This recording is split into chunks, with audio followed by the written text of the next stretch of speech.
So I think most of you who joined the retreat will probably have this question now. How do I continue to practice at home? So when I'm back in my daily life, how can I maintain the same sincere and focused mind we practiced during this retreat? For those of you who are here to join our Sunday Dharma service, you might also have the same question. How can we make our practice continue on and off the cushion? So today I'd like to talk about practice in our daily life. So last week, Reverend Joe gave an excellent lecture on timeless sun and placeless sun, timeless meditation and placeless meditation. He explained that to make our practice more efficient, the focus of our practice will vary according to time of day, time in action, and time at rest. So today I'd like to focus on the practice of time in action. So first of all, let me briefly explain that one Buddhist practice is composed of 3 elements, 3 parts. So I'd like to introduce their original Korean words today because they correspond directly to Samadhi, Prajna, and Sila in traditional Buddhism, but they have their own different aspects. So they are Suyang, Yeongu, and Chisa. So Suyang means cultivation of spirit. The purpose of this practice is to nurture the equanimity of our Buddha nature. And second practice is Yeongu, inquiry into human affairs and universal principles. So the purpose of this practice is to nurture the wisdom of our true nature. The third one is Chisa, choice in action. This is the practice of mindful choice in action. They are called the threefold practice. I think many of you know this word. So during the retreat schedule was pretty simple. We meditated and we listened to Dharma talks. So we mainly focused on the cultivation of spirit and inquiry practice. Now when you get back home, the focus of your practice should shift to Chisa, mindful choice in action. It's like taking the car out on the road for a drive after just learning how to drive. On the road, you are going to face various different and real situations that you must be able to handle. Likewise, the purpose of meditation and spiritual study is to become more mindful and skillful when you make choices in our daily lives. Let me first explain the meaning of mindful choice in action in one Buddhist context. So, Chisa is the original word for mindful choice in action in one Buddhism. So, Chi means to take, Sa means to abandon. So, it literally means to take what is wrong and to abandon what is, to take what is right and to abandon what is wrong. If I put it in an easier word, mindful choice in action means that you are acting consciously. The opposite words of acting consciously is acting on autopilot, reacting habitually, and reacting with an attached thought. So let's think about a few typical situations of this. When we have something we particularly like, we tend to make a wrong choice. For example, when there are foods that you like on the serving table, the one Dharma, then we tend to put more of those on the plate. So we put more than we eat, then we wind up throwing out the remaining food. Is it only me? Yesterday we had fried rice, it was very good. So again, I put a little more than I can actually eat. So this behavior occurs not only with food. Our innate, correct judgment becomes blurred when faced with things we like or things we dislike. So when we have things we dislike, the same behavior happens. We tend to lose our right judgment and act accordingly. So think about it and see if you have these kind of triggers. This can be your children, or your spouse, your work, your pet, or it can be some other material things. Other situations can also lead us to make wrong choices in action, such as distraction and forgetfulness. So in this world full of technology, we can easily become distracted. So for example, how many times have you left your keys or cell phones somewhere? And how many times have you wondered if you turn off the oven or put out the candles after you go out? So you don't want to forget to do things you plan to do and you have to do. So these kinds of everyday activities also need our mindful attention with mindful practice. So practice should include all our everyday activities like this. This helps us to live our life better. Practice becomes our daily life, and daily life then becomes our practice. They are not separate. And habits also makes us act on autopilot. Habits include the first two, liking or disliking. And it also, forgetfulness can become something habitual. So let me talk more about habits. A large part of our daily activities is affected by habits and routine. So think of good habits and bad habits you have. What are the habits that will benefit you in the long run?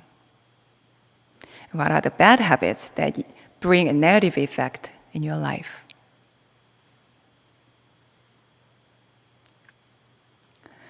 So I'd like you to take time to reflect on this when you get home. Sunday is a good day to do this. So you can simply observe your thoughts and behaviors without internal criticism. So don't blame or judge yourself when you do this. The first important steps to changing bad habits is to remain on the lookout for them. And simply recognizing them and the results of these repetitive behaviors. So first, pick one or two habits you want to work on. Then, this is important, then make a plan to do it. For example, I take a shower as soon as I get back to my room at night after work. So this is one of those things I try to be mindful of. So I usually feel tired at night, so which can make me spend my evening idly, sitting in my recliner chair and watching YouTube. And sometimes I just crash out. So taking a shower makes me feel refreshed and helps me complete my evening routine. This is easier than making resolutions, such as spend time productively at night or meditate every night. and it is more powerful. So if you want to practice mindfulness in action, choose the habits that you want to cultivate and write it down. Make it concrete. Include when. I remember Jieun Gyumu님 once said that when she gets a new item, do you remember that? She gives something away, right? So if one in, then one out. So this is clear and easy. So even simpler than deciding I'm going to practice minimalism. So when you practice mindful choice and action this way, so keep in mind that you are practicing to change the pattern of your behavior. So therefore, to continue this practice for a long time, it matters than to make a single success. So let me introduce another kind of mindfulness item that I'm practicing these days. If you are aware of some patterns of your mind that is behind the pattern of your behavior that you think is not beneficial to yourself, then you can make it a signal to practice of your new behavior. So let me explain this. So in my case, I recognize that I tend to procrastinate just little things like sending an email or organizing receipts and so on. So I feel like there are other things that are more important, which is not always true. So sometimes those things I procrastinate are important things that need to be done at the moment. So maybe I just don't like those tasks. So what I noticed is I tend to let my mind wander and get distracted, not really being at the moment when I procrastinate things. So this could stop with only a simple action. So I decided to simply act when I catch the subtle internal voice saying, I need to do this, but I'm going to do this later because I think I have other thing to do. So the moment I hear this voice, I just do it. So I even made a small mantra for this. Think less, act simple, 나무아미타부. I just do it. Think less, act simple, 나무아미타부.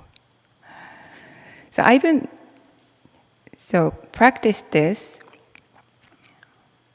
It's about these very small things, So this is my new mindfulness practice for February and March. So I count the numbers of mindful and unmindful events during the day. And this is an experiment. So to be aware of those subtle internal voice during the day, it takes more alertness. That's why I think it's a kind of experiment. So I will see if I need to update this item and make it a little more concrete with more concrete when after I try this for 2 months. So likewise, if you're aware of some habitual patterns of your thought or your behaviors, such as indecision or self-criticism, then you may try practicing it. But you need to make it concrete enough for you to know when to practice it and do it. So for a long time, I used to blame myself for lack of motivation, even after I became a One Buddhist minister. I believed that there must be some root cause or hidden factors that make me feel stuck, and I try to find them. I used to believe that change only comes from an internal dramatic shift or inspiration. And I waited for that kind of moment. However, Now I realize that implementing just one small habit can bring a fundamental change in my life. I overlooked and misunderstood the practice of choice and action. So stillness, awakening, and mindful choice and action are three elements that support one another. So meditation is a basis for the other two areas of practice. However, they also need the support of mindful choice and action practice. So mindful choice and action can also be a foundation of the other two practices. So for me, this was a big awakening. I wish I had realized it earlier in my 20s. This is why I'm saying that the focus of your practice during the daytime, in your time in action, should be on mindful choice in action. So when you are in time at rest, practice meditation. Practice meditation all in the morning or evening time. And read the scripture. Have the koan, the spiritual questioning. And then when you go out to the world and engage with other people, your primary practice should be mindful choice in action. So make it your daily routine. Take just 5 to 10 minutes in the morning and remind yourself what you want to be mindful of during the day. Just 5 to 10 minutes. We need to do this every day because it's very natural that we eventually forget our resolutions. It's very natural. We are forgetful beings. So practice with your mindfulness item during the daytime and check your mind from time to time. And at night, use your evening routine to track your practice.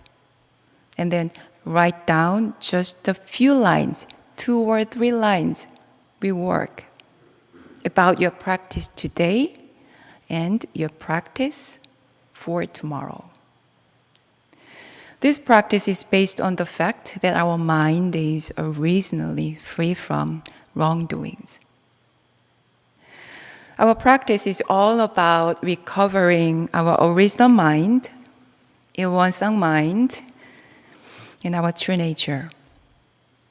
It is important to understand this because it means that you already have those qualities of equanimity and righteousness within you.